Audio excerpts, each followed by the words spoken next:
মা আপা তো পালিয়ে গেছে। কনের ছোট বোনের মুখ থেকে খবরটি শুনতে পেয়ে উঠানে থাকা বরযাত্রী শোরগোল তুলে দিল। বিয়ে বাড়ি মুহূর্তেই পরিণত হলো রঙ্গবাড়িতে। আশেপাশের মানুষগুলো ছি ছি শুরু করে দিয়েছে। রিয়ার শরীর কাঁপছে। কিছু সময় পূর্বেও আপাকে সে ঘরে দেখেছে, এরই মধ্যেই কোথায় চলে গেল। দুঃখে তার কান্না পাচ্ছে। মা বলেছিল আপার সাথে থাকতে, কিন্তু সে তো থাকেনি। ইতিমধ্যে বরের বাড়ির লোকজন হুঙ্কার তুলে দিয়েছেন। রিয়া ভয় পাচ্ছে। পরিবেশ কেমন ভয়াবহ হয়ে উঠেছে। ও ছুট লাগালো সোজা বাড়ির মেইন ফটক বরাবর। বিশাল মাঠ, সর্ষের ক্ষেত পেরিয়ে ছুটতে লাগলো। এদিকে তার দুটি চোখ লোনা জলের ফোয়ারা নামিয়েছে। ও চিৎকার করে ডাকলো, আপা, আপা রে, কোথায় তুই? কোনো সাড়া এলো না। রিয়া পাগলের মতো চারপাশে ছোটাছুটি করলো। এই বিয়েটা না হলে মা বাবা মুখ দেখাতে পারবে না। নিজেকে অপরাধী মনে হচ্ছে। ও আবার কাঁদতে লাগলো।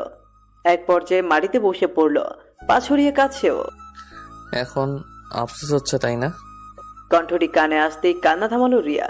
চোখ না মুছে তাকালো আগন্তুকের পানে। নীলরঙা ব্লেজার, বলিষ্ঠ দেহ, ফর্সা ত্বকের পুরুষটির জল শক্ত। পুরুষটি বরের ভাই, চোখ দুটো রক্তিম। রিয়ার ভয় হলো।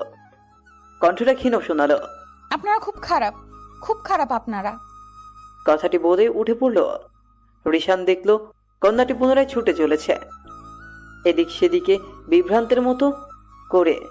তবে পালিয়ে যাওয়া কোনে কি এত সহজে পাওয়া যায়? বিকেল পেরিয়ে সন্ধ্যা নেমে এসেছে। রিয়ার মা ফাহমিদা চিন্তিত, উৎকণ্ঠিত।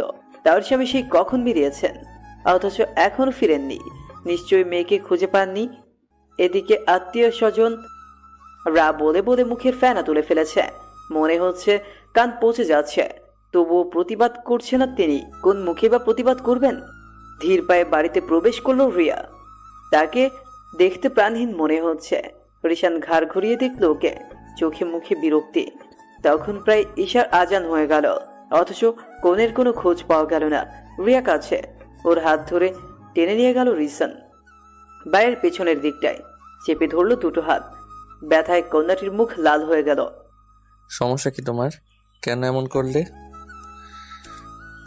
আমি না হয় খারাপ, কিন্তু আমার পরিবারের কি দোষ? কেন এমন করলে? রিশানের কথায় কিছুই বুঝলো না রিয়া। তাকিয়ে রইল ফ্যাল দৃষ্টিতে। অ্যান্সার মি, স্টুপিড কোথাকার। রিশান যেন রাগে ফুঁসছে। ওর মাথা কাজ করছে না। বিষয়টা সম্মানের। আই সোয়ার, তোমার বোনকে না পেলে তোমাকে বিয়ের আসরে বসিয়ে দিব। কথা বলে কিছুটা জোরে ধাক্কা দিল রিশান। মেয়েটির পিঠ ঠেকলো প্রাচীরে। হাত লাগলো প্রকাণ্ড গাছটার সাথে। মুহূর্তেই ভেঙে গেল কাচের চুড়ি, যার টুংটাং আওয়াজ কানে এলো রিশানের। সে তাকালো না উফতি, অথচ তাকালে দেখতে পেত কোমল ফর্সা হাতটি লাল রঙে সেজে উঠেছে। রাত তখন 10টা। কনেকে পাওয়া গিয়েছে। রিয়া বিহবল। বোনের পানে তাকিয়ে খানিক বাদে দরজা লাগিয়ে দিল। একদম কাজটা এসে বসলো। আপা, এই আপা। মেহনুর দৃষ্টি ফিরালো না। রিয়া যেন ভেতরে ভেতরে ধ্বংস হয়ে যাচ্ছে। সব থেকে বিস্ময়ের ছিল মেহনুরকে পাওয়া গেছে গ্রামের শেষ দিকে। সে ফিরছিল বাড়ির দিকে। যদি ফিরতেই হতো তবে পালালো কেন? এই প্রশ্নটি রিয়াকে বিস্মিত করে যাচ্ছে। বুকের ভেতর আনচান করছে। দরজায় আঘাত পড়ল। বিয়ে শুরু হবে। রিয়াকে কিছু বলতে হলো না। মেহনুর নিচ থেকে উঠে গেল, দরজা খুলে চলে গেল। সবটা যেন এক আকাশসম বিস্ময়ের সৃজন করল। বাড়ি ভরাট করে আছে মেহমান। তারা যায়নি। যেন বিশ্বাস ছিল আজ বিয়েটা হবে, কিংবা তামাশা দেখার অপেক্ষা করছিল। 3 কবুত বলে আবার বিয়েটা হয়ে গেল। রিয়ার মনে হলো সে ঘুমের ঘোরে কোনো স্বপ্ন দেখছে, রূপকথার মতন। যেন চারপাশের অতি আশ্চর্য সব ঘটনা স্বাভাবিক বই আর কিছু না। কোনে বিদায়ের বেলায় কেউ কাছে না। খুব সাদামাটা ভাবে কোনে বিদায় হচ্ছে। রাতও কম হয়নি, তাই দ্রুতই হচ্ছে সব। মেহনুরের সাথে রিয়াকেও পাঠানো হবে। রিয়া বোনের কাছাকাছি আসতে যাচ্ছে। ওর অন্তরে একরাশ প্রশ্ন জেগেছে, অথচ উত্তর খোঁজার ফুসরত নেই। একটু সুযোগ হলো বটে, তবে সেই সুরক্ষাটা হলো না। রিশান তাকে নিয়ে এলো। আধার রাত, চারপাশ স্তব্ধ। পোকামাকড়ের ক্ষীণ আওয়াজ শোনা যাচ্ছে। রিশানের স্পর্শ ওকে ভীত করে তুলল। ব্যান্ডেজ করা হাতটায় ব্যথা লাগলেও কণ্ঠতে কোনো শব্দ নেই। কোনো পাকনামি করবে না, অথবা মাঝ রাস্তায় ফেলে দিব, তখন কেঁদেও কুল পাবে না। এবার রিয়ার রাগ হলো। এই পুরুষটি একটু বেশি করছে আজ। ও সজোরে ধাক্কা দিল, তবে লাভ হলো না। বলিষ্ঠ পুরুষ নড়ল না এক চুলো, বরং লম্বা দেহটা কিছুটা বাঁকিয়ে চোখে চোখ রাখল। চাঁদের আলোয় দৃষ্টি মিলে গেল যেন, তবে এই দৃষ্টিতে প্রেম নেই, আছে কেবল তিরস্কার। তোমার ভাগ্য ভালো মেহিনুরকে পেয়েছি, নতুবা ভাইয়ার সাথে বিয়েটা তোমার হতো। সমস্ত শরীর জ্বলে গেল রিয়ার। ওর কণ্ঠে এবার জোরে এলো। বললেই হলো আমার বিয়ে কার সাথে হবে এটা আপনি ঠিক করবেন। রিসান জবাব দিল না, প্রসঙ্গ বদলে বলল, লিসেন, আমার মাথা ব্যথা করছে। নো বক বক, বাসায় যাচ্ছ অতিথি হয়ে, খারাপ হতে বাধ্য করবে না। কথাটা শেষ করে এগুলো রিসান মেহুর গাড়িতে উঠে বসেছে। বাকি গাড়িগুলো পূর্ণ, একটা সিটও দেখা যাচ্ছে না। অসহ্য নয়নের রিয়া পানে তাকালো সে। মেয়েটার কান্না পেল। পুরুষটির দৃষ্টিতে অবজ্ঞা, অথচ এতটা পথ এই লোকটার সাথেই যেতে হবে। 4 ঘন্টার পথ। এত সময় পাশাপাশি থেকেও দুটো মানুষের মধ্যে কোনো বাক্য বিনিময় হলো না। বাসায় পৌঁছানোর পর দেখা গেল গাড়ির জানালায় মাথা রেখে ঘুমিয়ে পড়েছে রিয়া। ক্লান্তি তার মুখশ্রী জুড়ে। রিসানুকে ডাকলো না, সোজা বোতলে থাকা পানি ঢেলে দিল। লাফিয়ে উঠল কন্যাটি, ফলস্বরূপ মাথা ঠেকল গাড়ির ছাদে। ব্যথায় আর্তনাদ করে উঠল, অথচ রিসান নামের পাষাণ পুরুষের কোনো দয়া হলো না, বরং শক্ত করে বলল, অকাজ করে ঘুমাচ্ছ, লজ্জা হয় না? বিপরীতে ভাষাহীন হয়ে পড়ল রিয়া। রিসান এগিয়ে যাচ্ছে, রিয়ার রাগ হলো, তেরে এলো। তবে পুরুষটিকে আঘাত করার পূর্বেই পা হড়কে গেল তার। এবার সত্যিই কেঁদে ফেলল। সমস্ত 3 জুড়ে ভোগান্তি যাচ্ছে। রিসান একবার ফিরে চাইল, তবে উঠালো না, বরং তার ঠোঁট জুড়ে তাচ্ছিল্যের হাসি দেখা গেল। এদিকে ব্যথা নিয়ে পড়ে আছে অষ্টাদশী রিয়া। কিছু নিয়ম ছিল, সেগুলোই পালন করা হচ্ছে। রিয়া সুযোগটা কাজে লাগিয়ে মেহনুরের কাছে এলো। আপ- বাক্যটি পূর্ণ করার পূর্বেই চুল টেনে ধরল রিসান। চারপাশে মানুষজন। আর্তনাদ করতে না পেরে রিয়া দমে গেল। রিসানের চোখে মুখে আক্রোশ। কেন বারবার এমন করছেন? আপার সাথে কথা বলতে দিচ্ছেন না কেন? তুমি বাড়াবাড়ি করছো, এইটুকু কমন সেন্স নেই? একটু পর ওদের বাসর রাত, আর এই সময়ে আজে বাজে কোশ্চেন করতে যাচ্ছ। রিয়া বুঝতে পারলো, তবে দমল না। তার ভেতরকার জিজ্ঞাসাগুলো তাকে রুখতে দিল না। আপা কেন ফিরে এলো? এত কষ্ট করে যাওয়ার পর কেন ফিরে এলো? আমায় জানতেই হবে। এর মানে সত্যি মেহিনুরকে পালাতে সাহায্য করেছিলে? রিসানের কণ্ঠটা ঘুমট। পা থেমে গেল রিয়ার। বুকের ভেতরটা আর্তনাদ করে উঠল। রিসান ওর বরাবর এসে দাঁড়িয়েছে। এবার তাকালো কোমল হাতের পানে, ব্যান্ডেজ করা। তবে মায়া হলো না ওর। হাতটি চেপে ধরে বলল, খুব খারাপ করলে রাগটা আমার সাথে, অথচ ভোগান্তি দিলে আমার পুরো পরিবারকে। তোমার এই সুন্দর জীবনটা এবার তছনছ হবার পালা। Be ready for my torture baby girl. শান্ত পরিবেশ। রিয়ার চোখ থেকে এক বিন্দু অশ্রু গড়িয়ে পড়ল। রিসানের ব্যবহার তাকে কষ্ট দিচ্ছে। পুরুষটি সর্বদাই ওকে কষ্ট দিচ্ছে। নিষ্ঠুর লোক। একটা ধাক্কা দিয়ে চলে এলো রিয়া। এসে দেখলো মেহনুরকে ঘরে পাঠানো হয়েছে। চারপাশে হাসি ঠাট্টা চলছে। এদেরকে দেখে বোঝার উপায় নেই এদের বাড়ির বউ পালিয়ে গিয়েছিল। মনে হচ্ছে সব কেমন স্বাভাবিক। এসবই বুঝতে পারছে না রিয়া। রাতও কম নয়, 2টো বাজে। রিয়া চোখের জলটুকু মুছে নিল। ওর থাকার জন্য আলাদা রুম দেওয়া হয়েছে, তবে সমস্যাটি হচ্ছে একা থাকার অভ্যেস নেই। সর্বদা আপার সাথেই ঘুমিয়েছে, তাই অস্বস্তি হচ্ছে। কিছু সময় পর রিসানকে দেখা গেল। পোশাকটি পরিবর্তন করে এসেছে, শরীরে নতুন পারফিউম দেওয়া। নজর ঘুরিয়ে নিল রিয়া। রিসান এসে ভাইকে জড়িয়ে ধরল। জাহিদ মৃদু হেসে আলিঙ্গন করলো। Best of luck bro. Thank you champion. দুজনের কথোপকথনের মাঝে রিয়াকে দেখতে পেল জাহিদ। কাছে এসে বলল, আপু, কোনো সমস্যা? রিয়া কিছু বলতেই চাচ্ছিল, তবে পথিমধ্যেই ঝামেলা তৈরি করলো রিসান। কি সমস্যা হবে? সমস্যা থাকলেও আমি দেখে নিব, তুই যা। জাহিদকে পাঠিয়ে দেওয়া হলো। রিয়া বিরক্তি নিয়ে বলল, আমি একা ঘুমাতে পারি না, আপা সবসময় পাশে থাকে। রিসান যেন মজা পেল। ট্রাউজারের পকেটে হাত রেখে বলল, তো এখন কি বলতে চাচ্ছ? আমি পাশে গিয়ে ঘুমাবো? কথাটি বলেই দুষ্ট হাসলো রিসান। রিয়া বোকার মতো তাকিয়ে রইল। যাও এখন। আই উইশ সদ্য বিবাহিত বোনের প্রথম রাতের প্রাইভেসি ব্রেক করবে না? অপমানে গা জ্বলে গেল রিয়ার ও রিসানের পথে বাধা হলো। লম্বাটে পুরুষের বুকে সজোরে ধাক্কা। লাভ হলো না ঠিকই, তবে এতে শান্তি মিলল ওর। শোনেন মিস্টার ইস্টাফিল রিশান, আপনি আমার দেখা সব থেকে বাজে পুরুষ। রিসান হাসলো, তার মাঝে খারাপ লাগা নেই। ও বরং নিচু হয়ে চোখে চোখ রাখলো। I know baby girl, and you know what? তুমি পৃথিবীর সব থেকে নিষ্ঠুর মেয়ে। সমস্ত রাত এপাশ ওপাশ করে পেরিয়ে গেল রিয়ার। নিষ্ঠুর মেয়ে কথাটি ওর হজম হলো না, বরং ওর বলতে ইচ্ছে হলো, আপনি পৃথিবীর সব থেকে নিষ্ঠুর পুরুষ, যে আমায় শেষ করে দিয়েছেন। সকাল 10টা বাজলো, ঘুম ভাঙল না রিয়ার। ওর চোখ লেগেছে শেষ রাতে, তাছাড়া গতদিন বড় চাপ গিয়েছে, তাই শরীর বিশ্রাম চাইছে। কন্যাটির ঘুম ছুটল গানের আওয়াজে। চারপাশ থেকে বেশ জোরেই গানের আওয়াজ হচ্ছে।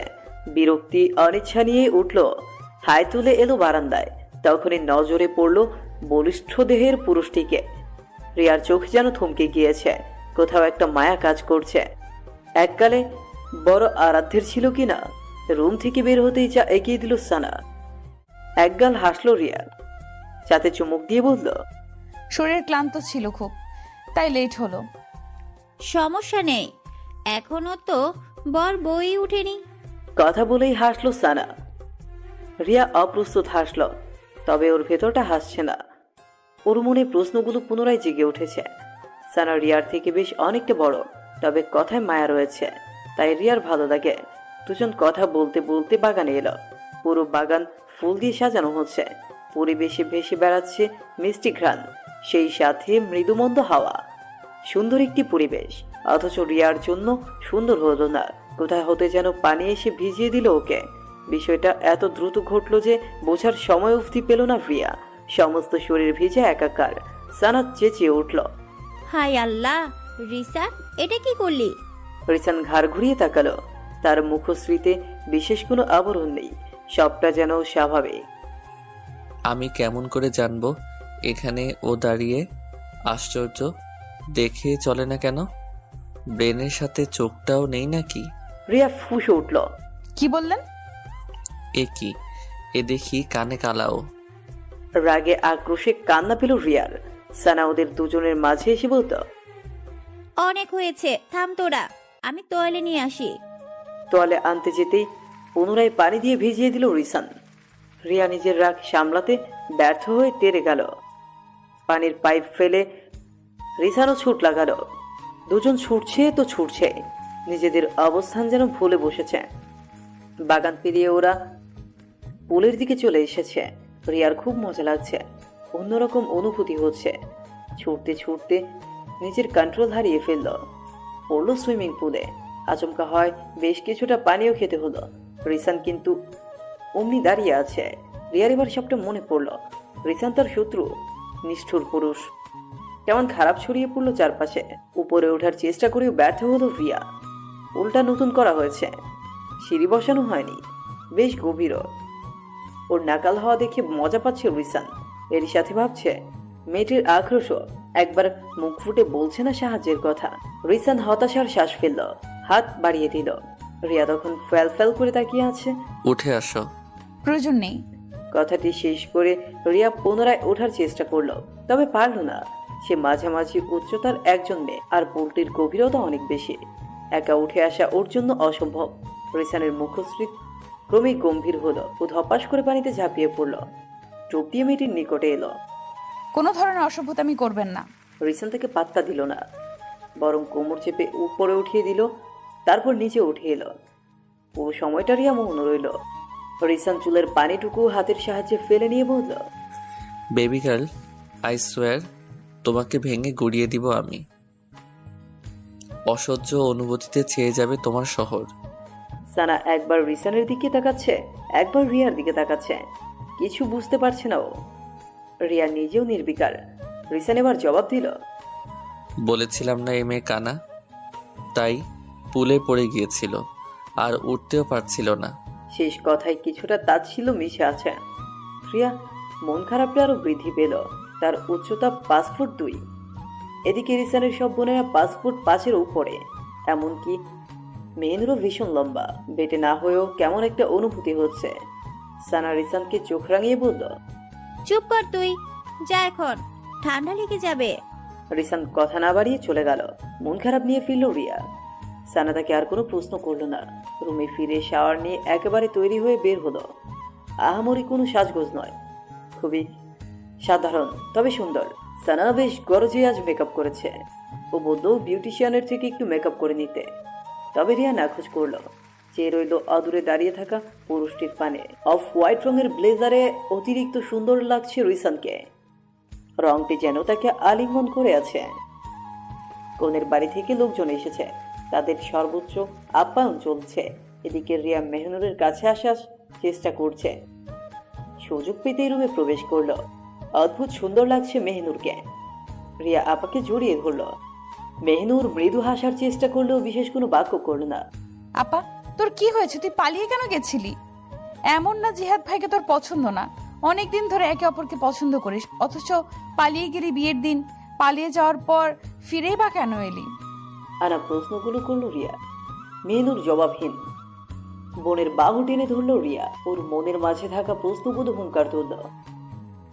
বল, কেন এমনটা করলি? মেহনুর বোনের পানি তাকালো। গুমট হয়ে আছে ওর অনুভূতি। হয়তো কিছু বলতে চাইছে, তবে অজ্ঞাত কারণেই কণ্ঠটা স্থির হয়ে আছে। মেহিনুর, এখনো বসে আছো? কথাটি বলেই হাসলো রিসান। ঘরে প্রবেশ করলো। রিয়ার অনুভূতিটা হারিয়ে গিয়েছে। ছেলেটি সর্বদা ঝামেলা তৈরি করে। মেহনুরের মাথাটা নত হয়ে আছে। রিসান মৃদু স্বরে শক্তভাবে বলল। যাও, তোমার বাড়ির লোক এসে গেছে, বাইরে মেয়েরা অপেক্ষা করছে। বিনা বাক্যে চলে গেল মেহনুর। তারপরে রিয়ার রাগটা প্রকাশ পেল। ছেলেটার কলার চেপে ধরলো। আপনার সমস্যাটা কি? তোমার সমস্যাটা কি? কেন বারবার এমনটা করছো? সমস্যা তো আপনার, আপার কাছে আসতে দিচ্ছেন না। কি সত্যি লুকিয়ে আছে এখানে? কোনো সত্যি লুকিয়ে নেই। আছে, আলবাত আছে। নেই। আছে। বললাম তো নেই। রিসানের কণ্ঠটা একটু বেশিই বেজে উঠেছে। ও চোখ বন্ধ করে ফেলল। নিজের রাগকে আড়াল করে রিয়ার দু বাহুতে স্পর্শ করল। মেয়েটার দু চোখ ভেজা। প্লিজ, ঝামেলা করবে না। আপনি করছেন এসব, ঘৃণা হচ্ছে আমার। কথাটি শেষ করেই নিজেকে ছাড়িয়ে নিল রিয়া। বেরিয়ে গেল ছলো ছলো নয়নে। সেদিকে তাকিয়ে রিসান হাসল। মনে মনে বলল, ঘৃণা তো তোমায় করা উচিত মেয়ে, নিষ্ঠুর কোথাকার। এক চোখ কান্না করে মেকআপ নষ্ট করে ফেলল রিয়া। পুনরায় সাজতেও ইচ্ছে করছে না। ও জামা বদলে নিল। একটা সাধারণ কাপড়ে বেরিয়ে এলো। আসতেই নজরে এলো রিসানকে।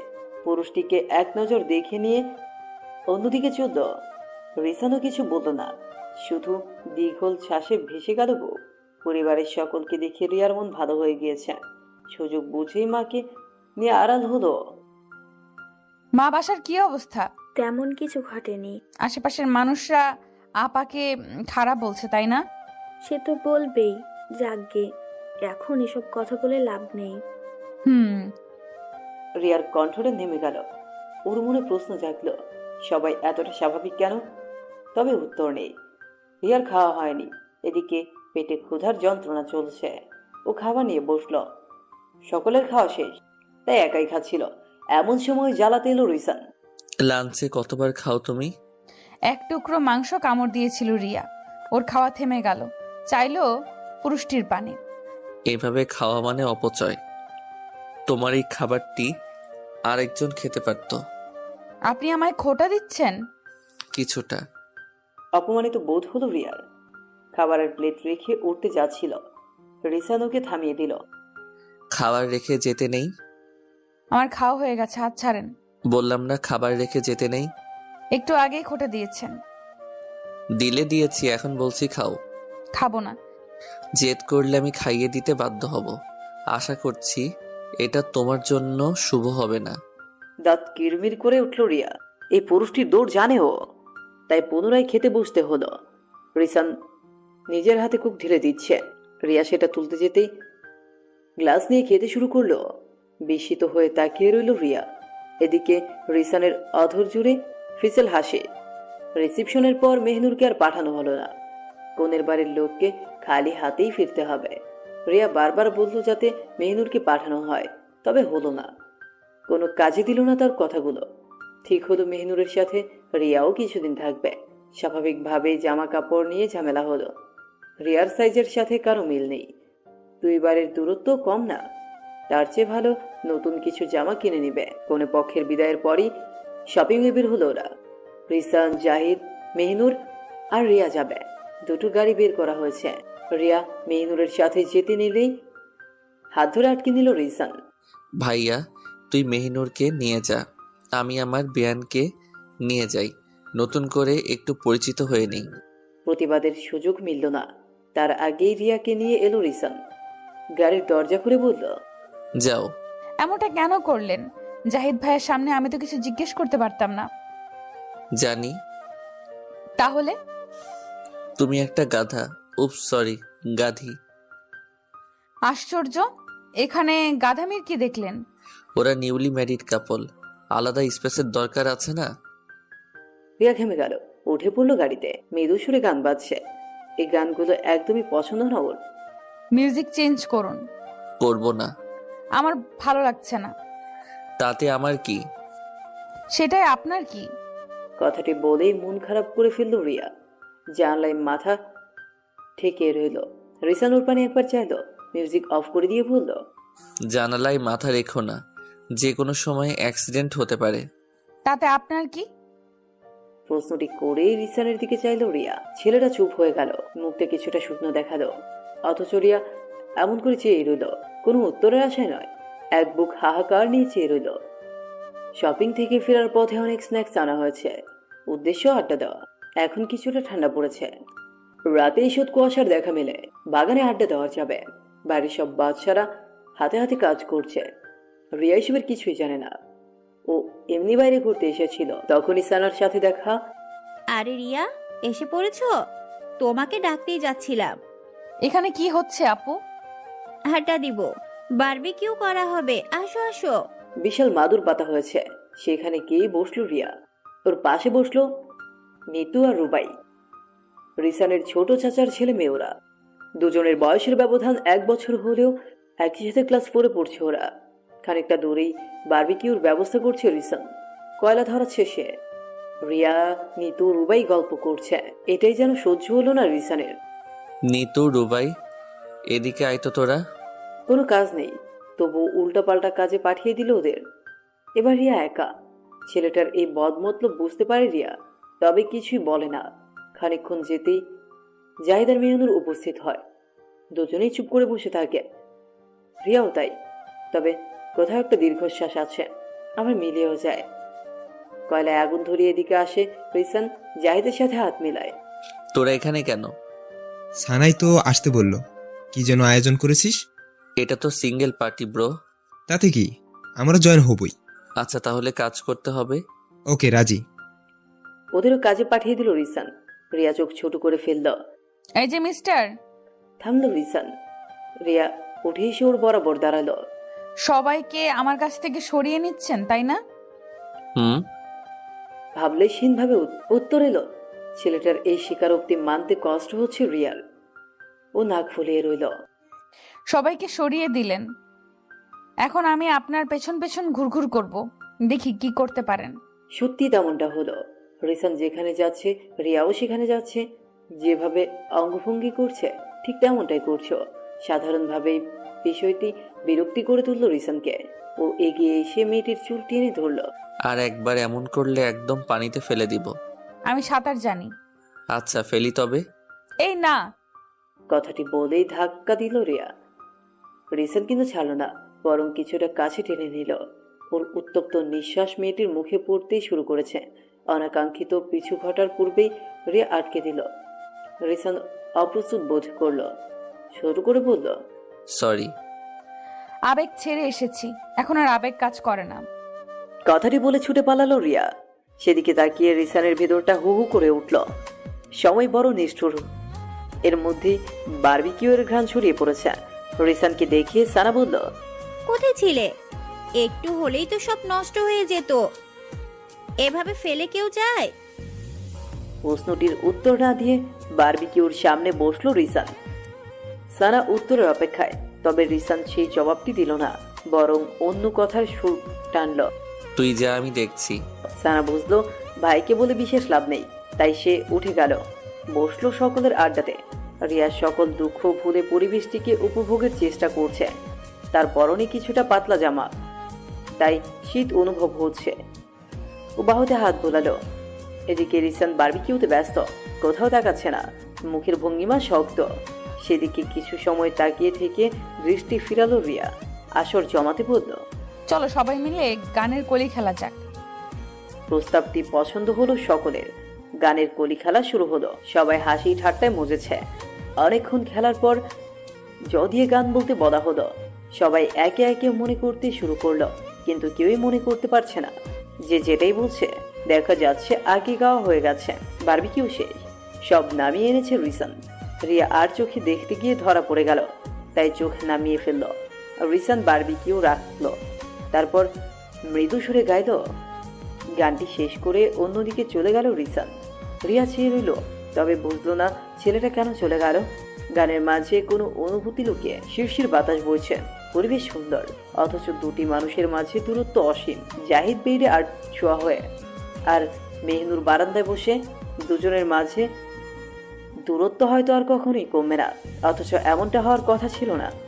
একটা সুন্দর সংসারের স্বপ্ন তো দুজনেই দেখেছিল। চাদর দিয়ে মেয়েটিকে পুরোপুরি ঝাপটে ধরল জাহিদ। মেহনুর অনুভূতিহীন, যেন কোনো পাথর। জাহিদের মন খারাপ হলো, তবে সেটা বুঝতে না দিয়ে মৃদু হেসে শুধালো। এখানে একা দাঁড়িয়ে আছো যে? জবাব এলো না। জাহিদি বলল, নূর, তোমাকে এভাবে দেখে আমার ভালো লাগছে না। মেহনুর কিন্তু জবাব দিল না, চুপ করিয়ে রইল। কথা কেন বলো না? এবার মুখ খুলল মেহনুর, তবে কণ্ঠে ভালোবাসা নেই, আছে অসহায়তা আর বিরক্তি। কথা বলার মতো শব্দ নেই জাহিদ, ভালো লাগছে না, ছাড়ো। কথাটি শেষ করে এগিয়ে গেল মেহনুর। চোখে জল নেই, অথচ ভেতরে ভেতরে কান্নায় ভেসে যাচ্ছে।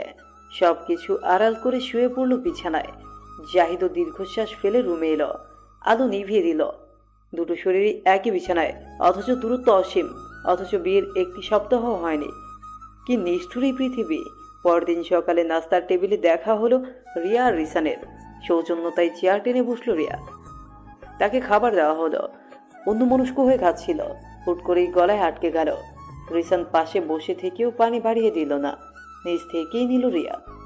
ও ভীষণ অবাক হয়ে বলল, একটা মানুষ কষ্টে কান্না করে দিচ্ছে, আপনি পানি এগিয়ে দিবেন না? এতটা খারাপ আপনি? আমি দিলে নিতে তুমি? রিয়া দমে গেল। পুরনো একটি ঘটনা স্মরণ করে চুপ হলো সে, তবে ভেতরের অভিমানটা একটু গেল না, বরং ক্ষণে ক্ষণে অভিমানের পাহাড়টা আকাশে গিয়ে ঠেকতে শুরু করেছে। খাবার খাওয়া শেষে মেহনুরের সাথে দেখা। মেহনুর হেসে বোনের গালে হাত শোয়ালো। আপা, তোর সাথে কথা আছে। এখন না, পরে কথা হবে রিয়া। না, এখনই। এক প্রকার টেনে নিতে লাগলো রিয়া। মেহনুর হাতে ব্যথা পাচ্ছিল। রিয়া, ব্যথা পাচ্ছি। সরি। আচ্ছা তুই সত্যি করে বল, কেন এমনটা করলি? কেমনটা? কেন পালিয়েছিলি? এমনি।